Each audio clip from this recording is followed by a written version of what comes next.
Every time I pull my hair was any outfit that you'll find me ugly and one day you'll disappear. Cause what's the point of crying? It was never even enough. Did you ever want me? Was I ever good enough? But boys are layup. But boys are layup. Guys, ternyata di tubuh kita ada makhluk hidup yang bantu kita biar tetap hidup loh. Gini guys, kita anggap aja manusia ini sebagai bumi. Sama seperti bumi, di dalam tubuh manusia juga ada makhluk hidup namanya sel. Kenapa sel ini disebut makhluk hidup? Karena sel ini bisa berkembang biak dengan cara membelah diri. Sel terus berkembang biak semakin banyak dan akhirnya terbentuklah suatu kota yang disebut jaringan. Karena satu jaringan gak cukup untuk nampung banyaknya sel, akhirnya sel ini membuat jaringan lain. Jaringan ini semakin banyak dan akhirnya terbentuklah sebuah negara yang kita sebut organ. Sel bekerja keras supaya organ bisa berfungsi sebagaimana mestinya, supaya manusia bisa tetap hidup. Karena kalau manusianya mati, kiamat buat sel. Assalamualaikum warahmatullahi wabarakatuh.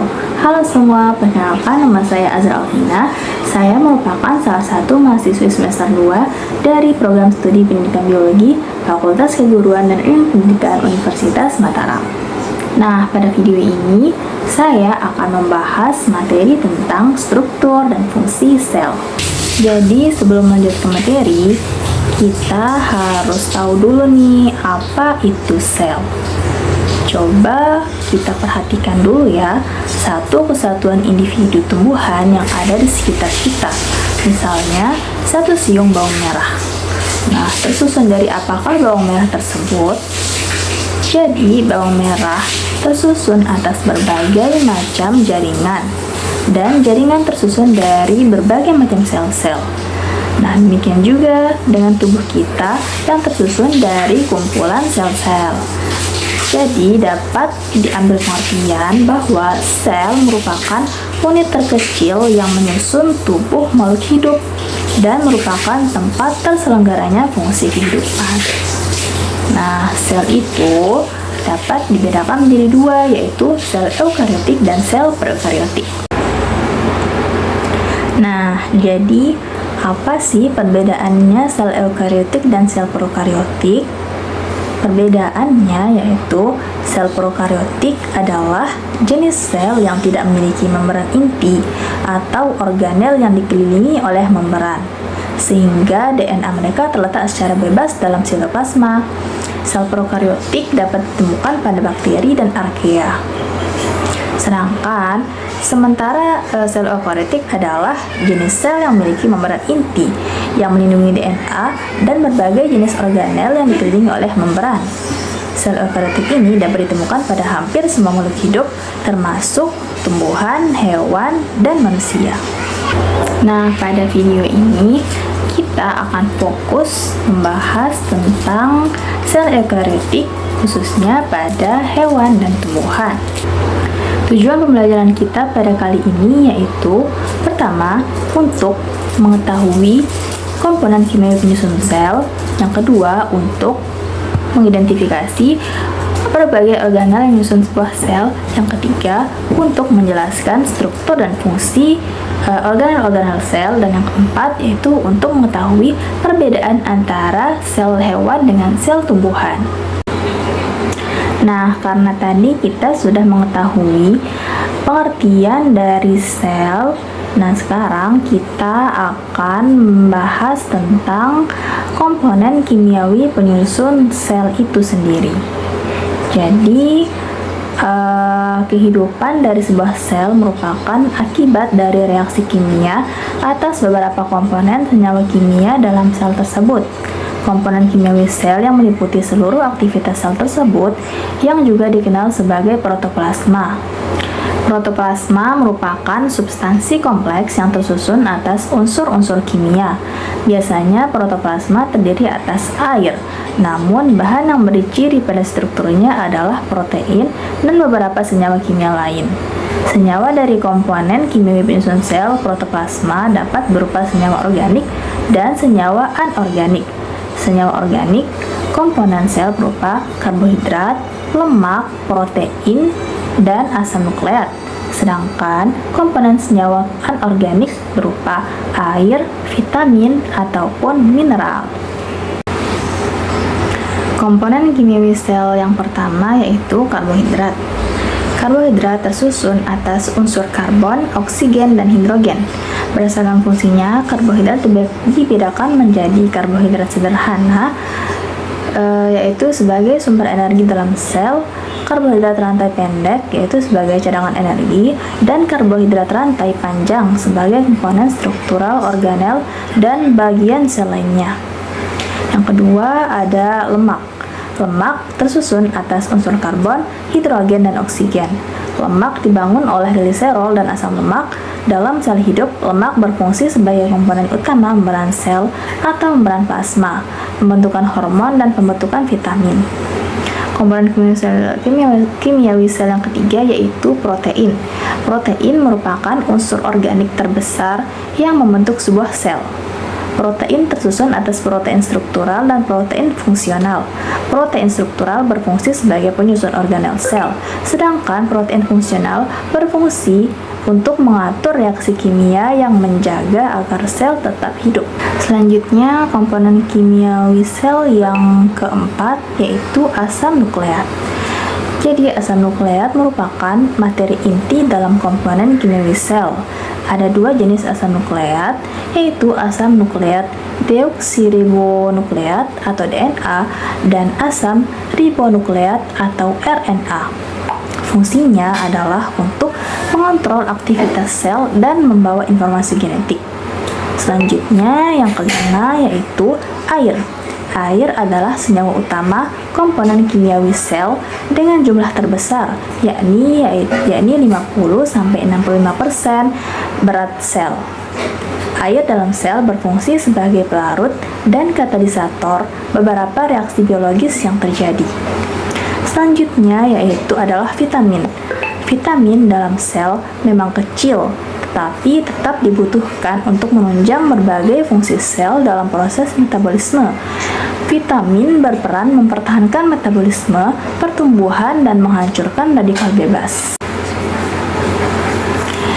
Nah, yang terakhir atau yang ketujuh yaitu mineral. Mineral adalah komponen struktural sel yang berfungsi untuk memelihara kerja metabolisme, mengatur enzim, serta menjaga keseimbangan asam dan basa.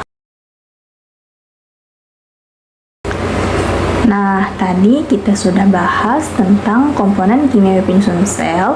Sekarang kita akan masuk ke materi struktur dari sel. Apa saja struktur dari sel itu? Nah, yang pertama ada namanya membran plasma.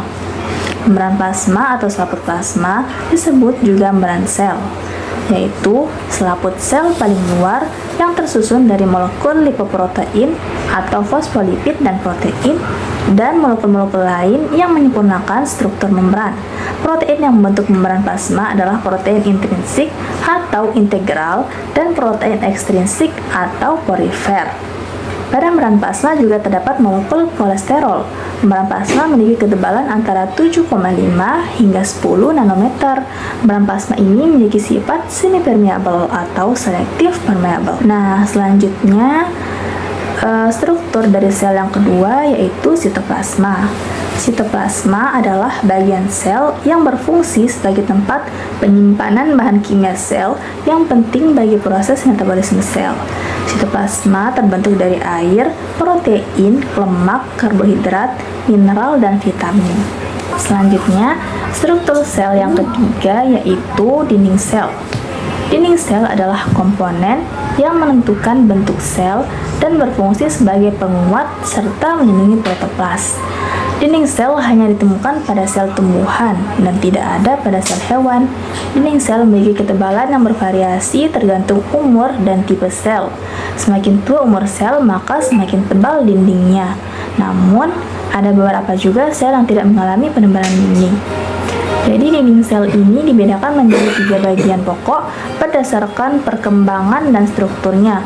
Bagian itu adalah lamela tengah, dinding sel primer, dan dinding sel sekunder. Lamela tengah dan dinding sel primer dimiliki oleh semua tumbuhan, tetapi hanya sel yang dapat mengalami penebalan saja yang memiliki dinding sel sekunder. Selanjutnya adalah badan Golgi. Badan Golgi disebut juga aparatus Golgi atau kompleks Golgi. Badan Golgi adalah organel sel yang dijumpai pada sel-sel yang melakukan fungsi ekskresi atau pembuangan. Pada sel tumbuhan, bagian ini disebut juga dengan diktisom. Badan Golgi berbentuk kantong-kantong pipih, tubulus, dan vesikula. Selanjutnya ada retikulum endoplasma atau RE. Retikulum endoplasma adalah bagian sel berupa vesikel atau kantong dengan bentuk pipih, bundar ataupun tubuler atau tabung, dan satu sama lain dapat berhubungan. RE tersusun atas lapis membran yang berperan sebagai penghubung antara bagian luar sel dan bagian dalam sel. Retikulum endoplasma sendiri terbagi menjadi dua jenis, yakni RE halus dan RE yang tidak dilekati ribosom, dan RE kasar atau REK yang dilekati ribosom. RE memiliki peran anabolik dan protektif. Dalam pengamatan mikroskop, RE terlihat seperti saluran berkelok-kelok dan jala berongga. Saluran-saluran ini berfungsi untuk membantu gerakan substansi dari satu bagian sel ke bagian lainnya. Selanjutnya ada lisosom. Lisosom adalah organel sel yang berbentuk kantong bola yang diselubungi oleh selaput atau membran tunggal. Lisosom berisi enzim hidrolitik seperti glukosidase, fosfolipase, profase, nuklease, lipase, dan fosfatase. Diameter lisosom sekitar 500 nanometer. Selanjutnya ada mitokondria. Mitokondria disebut juga dengan kondrisom. Mitokondria adalah organel sel tempat berlangsungnya respirasi sel pada makhluk hidup. Bentuk dan jumlahnya di dalam sel berbeda-beda, tergantung aktivitas dan tipe sel. Mitokondria banyak ditemukan pada sel yang memiliki aktivitas metabolisme tinggi dan yang memerlukan banyak energi, misalnya adalah sel otot dan sel jantung. Selanjutnya, struktur sel selanjutnya yaitu ada ribosom. Ribosom adalah organel bermembran berisi untai RNA dan protein, karbohidrat, sedikit lemak, dan mineral. Nama ribosom diambil dari asam ribonukleat dan soma atau badan. Ukuran ribosom hanya sekitar 20-25 nanometer dan terdapat pada sitoplasma atau menempel pada retikulum endoplasma. Selanjutnya ada plastida. Plastida adalah organel khas yang ditemukan pada sel tumbuhan. Plastida tersebar di sitoplasma pada sel tumbuhan dan dapat terlihat jelas di bawah mikroskop sederhana. Ukuran dan pigmentasi plastida bervariasi. Berdasarkan ada atau tidak adanya zat warna, plastida dibedakan menjadi leukoplas atau tidak berwarna, kloroplas atau berwarna hijau, dan kromoplas atau berwarna selain hijau. Selanjutnya ada namanya sentrosom dan sentriol. Sentrosom dan sentriol adalah dua komponen dari sel hewan, terutama yang terlibat dalam pembelahan sel. Sentrosom terdiri atas dua sentriol yang tersusun secara ortogonal. Dua sentriol tersebut cenderung tegak lurus satu sama lain, dan sentrosom dan sentriol ini umumnya terletak di dekat nukleus. Selanjutnya yaitu ada vakuola. Vakuola adalah komponen sel yang ditemukan pada tumbuhan dan hewan yang terbungkus suatu membran tunggal yang disebut dengan tonoplas atau getah sel. Namun, tidak semua sel hewan memiliki komponen ini, karena getah sel yang membungkus vakuola sebagian besar tersusun dari air dan zat-zat terlarut lain sesuai jenis tumbuhannya. Antara lain yaitu garam, mineral, sukrosa, enzim, basa, dan alkaloid. Vakuola ini berfungsi sebagai osmoregulator atau menjaga nilai osmotik sel sebagai tempat menyimpan bahan tertentu, wadah sisa metabolisme, dan berperan dalam degradasi organel-organel sel yang tua dan rusak. Nah, setelah tadi sudah kita bahas ya tentang pengertian sel, komponen kimiawi penyusun sel dan struktur dari organel-organel sel. Selanjutnya sekarang kita akan membahas perbedaan antara sel hewan dengan sel tumbuhan. Jadi struktur dasar sel hewan dan sel tumbuhan sebetulnya sama. Sedikit perbedaan muncul karena masing-masing mengalami stimulus yang berbeda dari lingkungannya. Dari peran ekologisnya pun berbeda. Sel tumbuhan berperan sebagai produsen, sedangkan hewan sebagai konsumen tumbuhan maupun konsumen hewan lainnya. Perbedaan sel hewan dan sel tumbuhan yang pertama adalah ada atau tidaknya dinding sel. Hewan tidak memiliki dinding sel, sehingga lebih fleksibel dalam hal bentuk dan ukuran sel. Sedangkan sel tumbuhan memiliki dinding sel yang terdiri dari serat selulosa yang kuat sehingga memberikan dukungan struktural dan melindungi sel dari tekanan osmotik. Yang kedua yaitu dari bentuk selnya. Dari bentuk selnya, sel hewan bisa berubah-ubah karena tidak memiliki dinding sel yang kaku. Bentuknya dipengaruhi oleh sitoskeleton atau jaringan protein yang memberikan dukungan dan fleksibilitas. Sedangkan sel tumbuhan cenderung memiliki bentuk sel jarang berubah karena adanya dinding sel yang kuat. Selanjutnya perbedaannya yaitu terletak pada letak nukleusnya. Sel hewan dan sel tumbuhan sama-sama memiliki inti sel atau nukleus, namun keduanya memiliki letak yang berbeda. Letak nukleus hewan berada di tengah sel, sedangkan nukleus tumbuhan berada di periferal sitoplasma atau di tepi sel. Selanjutnya perbedaannya yaitu sentrosom dan sentriol. Sentrosom atau sentriol adalah organel yang hanya ditemukan dalam sel hewan. Bagian ini berperan dalam pembelahan sel, sedangkan tumbuhan tidak memiliki struktur ini. Sentrosom berperan dalam pembentukan benang-benang pembelahan yang diperlukan untuk memisahkan kromosom selama pembelahan sel hewan. Perbedaan selanjutnya yaitu ada pada lisosom. Lisosom adalah organel yang juga terdapat hanya dalam sel hewan.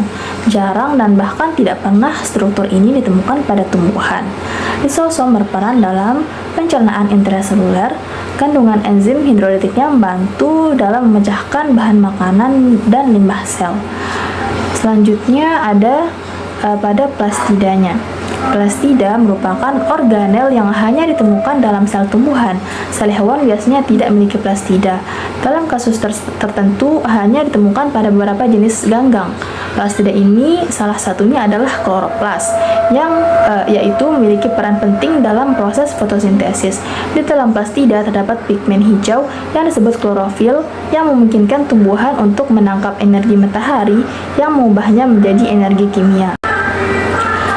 Selanjutnya yaitu terletak pada vakuola. Vakuola pada sel hewan dan sel tumbuhan memiliki perbedaan yang mencolok. Vakuola pada sel hewan berukuran kecil, berperan dalam penyimpanan dan pengangkutan zat-zat tertentu. Vakuola pada sel tumbuhan berukuran lebih besar dan permanen, berperan dalam menyimpan air, nutrisi, serta memberikan dukungan struktural pada tumbuhan. Selanjutnya yaitu terdapat perbedaan pada glioksisom.